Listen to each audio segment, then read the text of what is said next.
안녕하십니까. 얼마 전에 안기부장을 지내셨던 권영애 씨가 이런 말씀을 하셨습니다. 남한은 이미 적화가 완료됐다. 그 말씀은 곳곳에 이질 세력들이, 북한 추종 세력들이 다 포진해버렸다는 거지요. 한국에 일어나는 모든 이런 것을 해결하는 길이 무엇일까? 아마 앞으로 어떤 대통령이 등장해도 이거 합법적으로 해결 못합니다. 정말 혁명적인 방법 아니면 해결이 될 수 없는 상황이 왔어요. 그렇대 혁명적인 방법이 될 수 있습니까? 한국에서. 나머지 하나는 무엇인가? 북한 지도부가 교체당하는 거, 핵을 제거하는 거, 이것입니다. 그러면은 한국은 조용해집니다. 모든 것은 다 원상으로 돌아갈 수 있어요. 그래서 오늘 과연 북한의 핵을 제거할 수 있을까? 이런 문제를 살펴볼까 합니다. 이 상황 전개를 먼저 말씀드린 다음에 뒤편에 가서 말씀드릴 겁니다. 현재 북한의 실정은 어떤가? 내부 실정. 그리고 핵 배치 상태는 어떤 상태일까? 김정은은 지금 한참 도발 안 하고 참고 있잖아요. 왜 그러는가? 그리고 만주에 배치된 중국군의 분포는 어떤 상태인가? 그리고 한일 핵무장은 어떤 경우에 해야 될 것인가? 지금 중국하고 한국, 미국, 일본 이런 이해관계가 대립되고 일치하질 않아요. 그런데 모두가 윈윈하고 만족할 수 있는 방법은 없을까?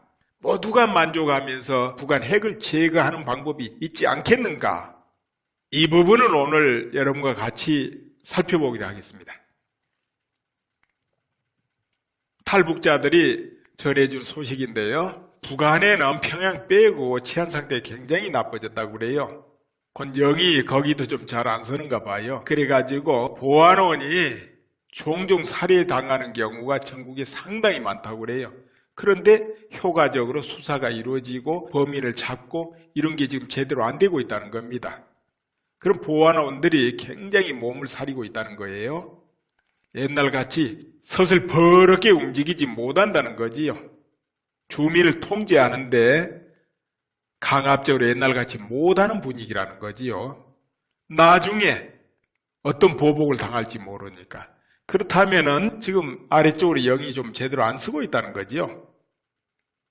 이제 그럴 수밖에 없는 게 장마당이 성하고 거기다가 옛날같이 절대적으로 평양 정권을 추앙하고 받드는 그 정신이 지금은 옛날 같지 않기 때문에 그런 거죠. 전에는 김일성 종교입니다. 김일성 종교 플러스 유교적인 서열 의식 플러스 흔히 말하면 공산주의 세 가지가 결합돼 가지고 일반 공산주의하고 완전히 다른 형태를 유지하죠. 엄밀히 말해서 북한은 공산주의가 아니죠. 봉건 절대 권력이죠. 봉건 절대 권력. 흔히 같이 나눠 쓰자 공산주의는 아닙니다. 대를 이어서 충성하는 옛날의 황제나 왕실과 같은 그런 봉건 독재. 거기에 플러스 신격화되어 있는 거죠. 종교화되어 있는 곳이죠. 그런데 그 부분이 지금 무너지고 있는 거죠. 평양의 간부들은 아직도 배급을 받지만 일반 주민은 배급 끊어진 지가 오래됐거든요. 전부 자체적으로 장마당이나 아니면 텃밭에 수확을 해가지고 먹고 살고 있는 거예요. 배급 끊어진 지는 오래됐어요. 그러니까 통제가 더 안 되죠. 당 간부들한테는 배급을 하는데 이것도 그렇습니다. 이 독재체제라는 것이 유지되려면 일반 주민은 공포로 다스리고 그리고 가까운 핵심 충성파에는 한없는 특혜를 줘가지고 그들이 목숨 걸고 충성하게 만드는 것이거든요. 그런데 자금이 달리면 어떻게 됩니까? 통치 자금이 없으면 어떻게 되겠어요? 당 간부들한테도 나눠줄 선물, 돈이 없게 되죠. 그렇게 되면 절대 충성을 불러일으킬 수가 없는 거예요. 나눠주지는 않으면서 공포로 여차하면 당간부 공개 총살하고 이렇게 공포로 이끌어가는 것도 이게 한계가 있는 거거든요. 이게 한계가 옵니다. 지금 북한은 그 상태여 가지고 거기도 아주 한계점이 목에 다다라 가지고 그렇게 있다고 봐야 돼요. 북한만 그런 건 아니에요. 우리 한국도 그야말로 이질적인 세력 꽉 차 있어가지고 한국도 달랑달랑하고 있는 처지 같고, 비유하자면 서로 누가 먼저 쓰러지냐 시합하는 것 같아요. 근데 이런 상황이 있는데 우리 국민들은 그렇게까지 절박하게 느끼지는 않겠지요. 아무튼 양쪽이 마지막 승부하는 듯한 그런 자세예요. 그렇다고 해서 두렵거나 걱정하고 할 건 없습니다. 수많은 세월 돌아보면은 언제 그러지 않는 때 있었습니까? 늘 서로 다투고 경쟁하고 위협하고 살아왔지요. 다만 지금은 양쪽이 경계선에 도달했다는 거, 피치 못할 그 정도로 좀 긴박하게 다가왔다는 거, 그것만 차이가 있습니다. 북한의 핵무장 1, 2년이면 완성된다 그러지 않습니까? 그런데 지금 일부는 배치됐다고 그래요. 근데 이 배치된 핵을 발사하려면 운반체가 있어야죠. 그게 바로 무수단 미사일, 또 장거리 미사일도 있겠죠. 그런데 이 무수단 미사일 7번 쏴가지고 6번 폭발했어요. 전혀 믿음성이 없는 미사일입니다, 이거. 그럼 장거리 미사일이라고 그러지 말란 법도 없겠고요. 그래서 핵을 실전 배치했다 해도 아직은 유용하게 못 쓸 형편이라는 거죠. 북한 입장이 이렇게 보면은. 그래서 한미 연합군이 어떤 특단의 조치를 한다면은 이런 문제가 다 해결되기 전에 특단의 조치를 해야 되겠죠. 그러면 언제가 좋겠습니까? 여러분 생각해 보세요. 완전히 핵무장이 완료되고는 이런저런 군사작전을 이제 못하게 되겠죠. 그때는 그저 평화협정 맺고 미군도 뒤로 시루 빠져야 되죠. 그렇기 전에 해결하려면은 아직 제대로 갖춰지지 않았을 때 해야 된다. 이런 문제가 이제 걸리게 되겠습니다. 근데 그동안에 북한이 도발을 안 하고 많이 참고 있잖아요. 많이 참고 있습니다. 그거는 나만 지금 이렇게 어수선하잖아요. 한국 내 정치적으로. 이럴 때 뭔 또 도발을 하면 거기에 그냥 참을 쫙 끼얹는 게 되지 않겠습니까? 그래서 많이 참고 있는 것 같아요. 지금 미사일도 쏴보고 시험 많이 해봐야 될 건데 굉장히 많이 참고 있는 것 같습니다.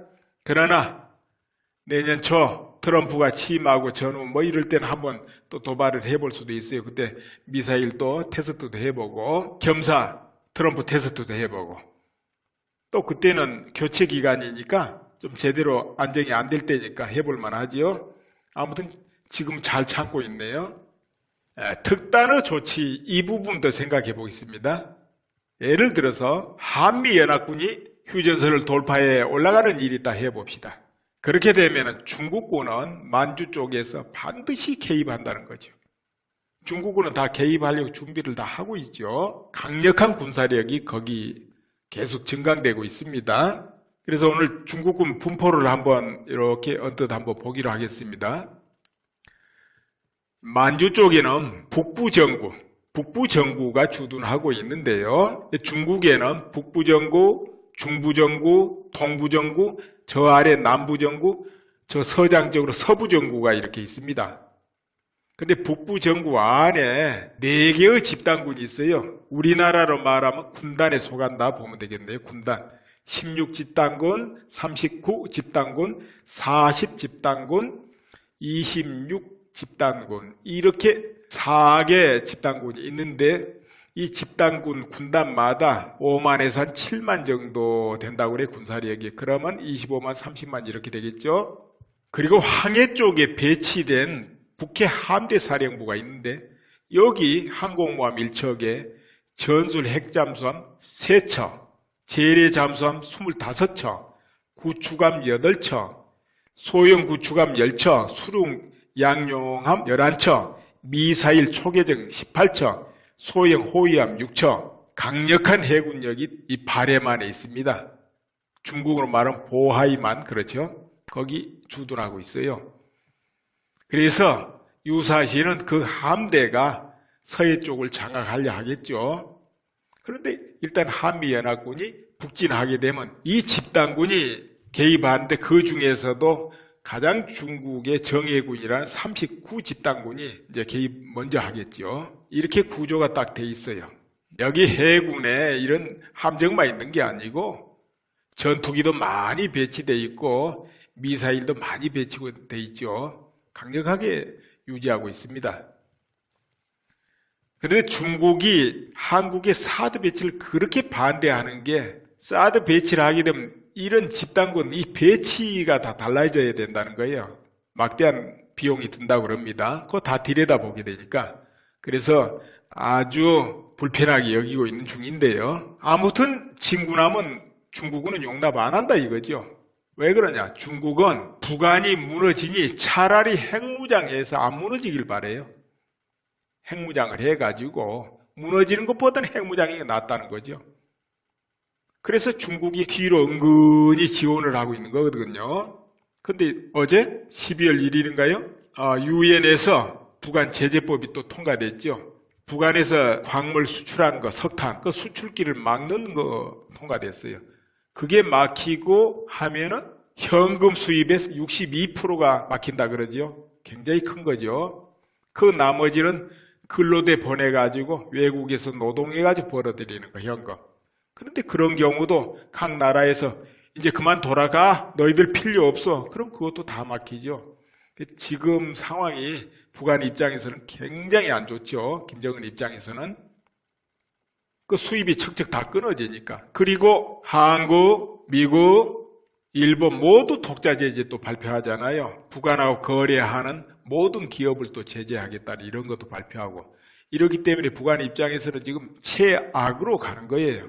그렇지만 그런 제재한다고 북한이 핵 포기하겠습니까? 수십만이 굶어져도 절대로 포기 안 할 겁니다. 그건 안 해요. 왜냐하면 그 오랜 동안 애를 써가지고 다 완성해 가는데 포기할 일이 없죠. 이런 상황에 있는데 중국은 어떻게 하든지 북한이 망하는 거 싫다 이거죠.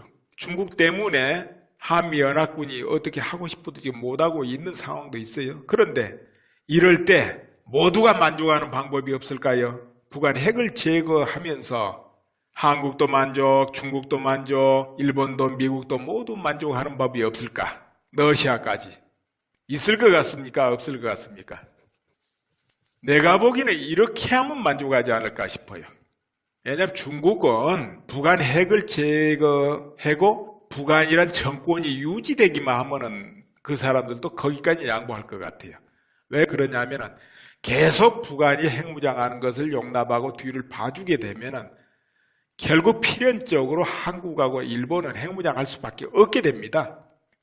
더더구나 트럼프가 당선됐잖아요. 계산이 굉장히 밝은 사람인데 이래저래 해서 안 되면 결국 한국, 일본 핵무장 하도록 용납을 해버릴 거예요. 트럼프는. 저 힐러리는 북한도 중국도 어쩌지 못하면서 우리가 핵우산 제공할 테니까 한국, 일본은 가만히 있어 하지 말어. 이렇게 할 사람이지만은 트럼프는 그렇지 않을 거예요. 정 억제 안 되면 두 나라 핵무장하게 할 겁니다. 이렇게 될 우려가 있어서 중국이 계속 오리발 발뺌을 못한다는 거죠. 그것 때문에. 그래서 중국도 만족하는 길이 열릴 수 있어요. 바로 북한의 핵시설만 쪽집게 공격을 하고 북한 정권은 손 안 댄다. 이런 조건이면 만족할 거예요. 북한이 붕괴되거나 하는 핵시설 다 제거하면은 결국 김정은은 교체될 거예요. 내부에서 하든 중국이 뒤로 손을 써서 하든 그거는 상관이 없어요. 북한 전체가 무너지지 않으면 되니까. 정권 교체한다고 북한이 무너지지는 않는 거니까요. 이렇게 되면 중국도 용납할 수가 있게 돼요. 그럼 난민도 발생 안 할 수 있으니까요. 근데 여차이차 잘못돼가지고 난민이 발생한다 합시다. 그럼 북중 국경선이 무너지는 겁니다. 막 밀고 넘어가면 무너지는 거죠. 그렇게 되면 거기에 대비한 조치만 하면 돼요. 어떻게 하느냐? 저 몽골 넓은 땅에 수용소를 만드는 거죠. 난민 수용소. 아니면 거기는 나무나라니까 중국에서 할 것 같으면 어디냐? 저 서장 쪽 서부정부죠. 거기가. 저 서쪽에 황량한 데 넓은데 거기에 난민 수용소를 만들고 난민들을 거기로 전부 이주시키는 겁니다. 그리고 또 동해, 서해로 내려오는 난민 등등은 한국에 또 오지 않겠습니까? 많지는 않아도 그런 경우는 한국군이 천막치고 해가지고 별도로 한국에 수용하면 돼요. 대량 난민은 한국에 수용할 자리가 없습니다. 그렇죠? 그러나 소수 숫자는 수용할 수 있습니다. 섬 같은 데 이런 데 해가지고 대량 난민은 저 중국에서 책임지고 그 대신에 난민 수용하는 비용은 한국, 일본, 미국이 골고루 중국에 보태주면 돼요. 그럼 중국도 만족할 거예요.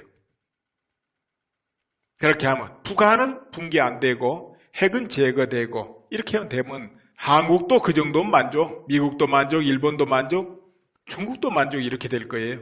이거 좀 묘한 이야기 하나 있는데요. 한국 내에 또 만족할 세력이 있어요.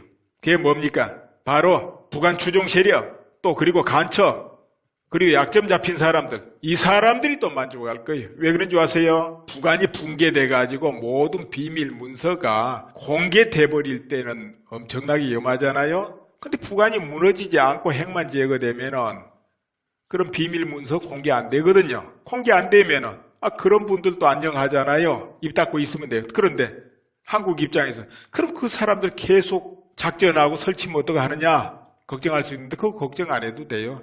북한이 그 정도 되면은 그 사람들 조용하게 그냥 지낼 거예요. 그래서 북한 핵을 딱 제거하면은 모두가 만족하는 일이 벌어질 것이다. 이런 거지요. 대신 이런 경우는 한국, 일본, 미국, 중국이 면밀하게 협의를 해야죠. 난민에 대한 것까지 모두를 또 군사적으로 또 서로 교류도 좀 해야 되고요. 이렇게 하면 거의 되리라고 봅니다. 한미연합군, 일본에서 또 지원 이렇게 하면 단번에 북한 핵시설은 파괴해버릴 수 있거든요. 물론 그러면은 큰 전면전이 발생할 수 있지 않냐 할 수도 있지만 전격적으로 그렇게 하고 처리하면 전면전이 그렇게 발생 안 하고 끝날 거예요. 처음에 여차하면 휴전선 쪽에서 포탄 밑으로 날라오고 할 수도 있습니다. 그런데 전혀 어떤 위험도 없이 모든 걸 해결할 길은 없다고 보는 거죠. 큰 문제 없이 해결하면 되는 것이지. 그렇지 않습니까? 여차저차 다음에 한국이 무너지고 이런 사태 일어난 것보다는 100,000번 낫지 않겠어요? 그래서 모두가 만족하는 길도 찾아보면 있을 것이다. 그거죠. 그리고 그 전에 해야 될 일이 있어요. 뭐냐? 선무방송이 있어야 돼요. 선무방송. 그건 뭐냐? 북한 전역에 방송 전파를 쏴야 된다는 거예요. 비행선을 띄워가지고 비행선에서 쏜다든 이런 거 좋을 거예요. 그렇게 해서 북한 전역에 모든 그 방송 전파가 도달할 수 있게 하는 거죠. 아니면 높은 산에 쭉 휴전선 쪽에 탑을 세워서 하든지 어떻게 하든지. 어떤 걸 그럼 선전하느냐? 통일이 되고 한국군이 들어가면 모든 주민에게 쌀을 주고 옷을 주고 농토를 전부 나눠줄 것이다. 개인 소유로.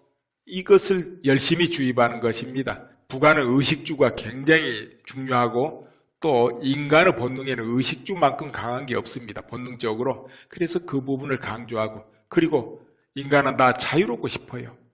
모두 자유로울 것이다. 여행 왕래도 마음대로 할 수 있다. 5담당계 그런 점호도 없다. 사상학습도 없을 것이다. 북한 사람들이 원하는 건 다 되게끔 다 방송으로 송출합니다.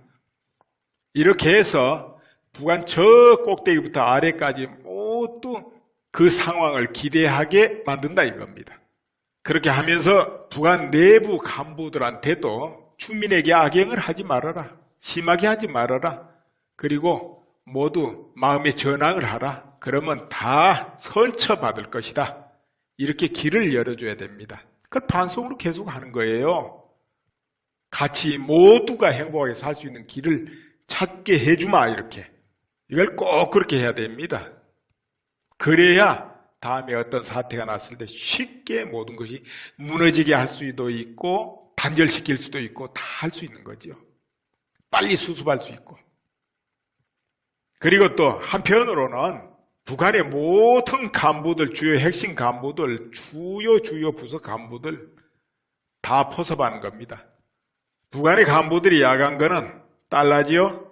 뇌물에 야가고 달러에 야가니까 그걸로 포섭하고 또 야간 게 있어요. 북한에는 너무 경직되고 무서운 곳 아닙니까? 최고위층도 좀 졸고 말 한마디 잘못하면 바로 처형되는 곳입니다.